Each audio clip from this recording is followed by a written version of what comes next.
ایک صحابی تھے، وہ نابینا تھے، تو وہ اپنے گھر میں بیٹھے رہتے تھے.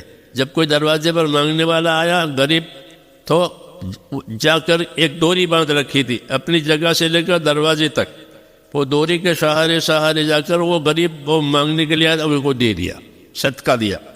ان کے بیٹوں نے کہا کہ ابا آپ کیوں تکلیف اٹھاتے ہیں، ٹھوکر لگے گی راستے میں، ہم کو دے دیجیے جو پیسے میں ہم اس کو دے آئیں گے مانگنے والے کو، آپ کیوں تکلیف کریں.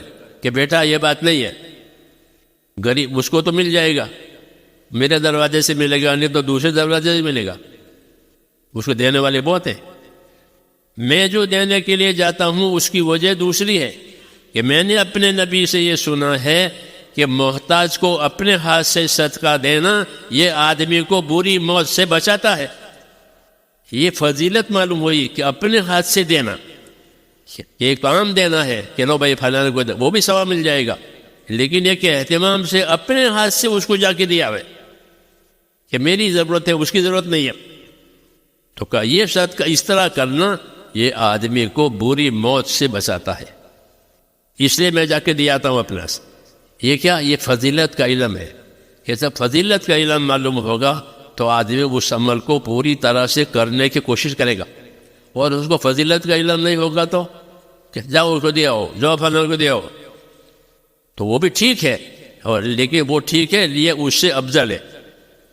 تو جب ہم کو میرے دوستوں فضیلتوں کا علم ہوگا تو ہمارے عمل اونچے ہو جائیں گے، ثواب کے لحاظ سے، برکت کے لحاظ سے، کہ اس میں ثواب بھی زیادہ ہوگا، برکت بھی زیادہ ہوگی. کیوں کہ یقین کے ساتھ دیا جا رہا ہے کہ فضیلتوں کو سننے کی وجہ سے یقین بنتا ہے.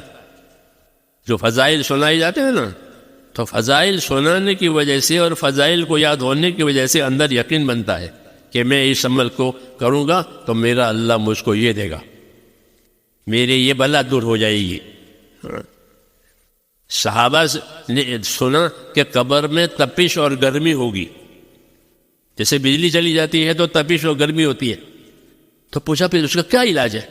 آپ نے فرمایا قبر کی تپش اور گرمی کا علاج صدقہ کرنا ہے، کہ ہر آدمی کو اپنے صدقے کی ٹھنڈک ملے گی. آدمی ٹھنڈک چاہتا ہے نا، اور قیامت میں ہر آدمی اپنے صدقے کے سائے میں ہوگا. جب کہ قیامت میں صورت قریب ہو جائے گا، گرمی بڑھ جائے گی، تو سایہ کہاں سے آئے گا؟ کہ ہر آدمی قیامت میں اپنے صدقے کی سائے میں ہوگا، جتنا اس کا صدقہ اتنا اس کا سایہ. یہ کیا بتایا؟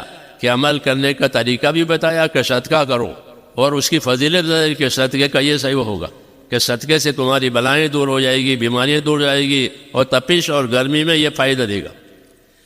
اس لیے یہ علم دیا گیا ہے. اس لیے ہماری دعوت میں جو علم و ذکر ہے اس کا مطلب یہ ہے کہ اپنے عملوں کی فضیلت سمجھنے کے لیے فضیلت کا علم یاد کرو، اور اس عمل کا طریقہ صحیح کرو، تاکہ وہ عمل صحیح طریقے سے ہو جائے تو اس کی فضیلت ملے گی، غلط طریقے پر فضیلت نہیں ملتی. تو اس لیے ہمارے تبلیغ میں علم و ذکر ہے، اس کا تقاضا ہے کہ ہر مسلمان فضیلت کو جانے، اور فضیلت کو جان کر اس کا طریقہ بھی جانے، تاکہ اس کے ہر عمل پر اللہ کا انعام اس کو ملے.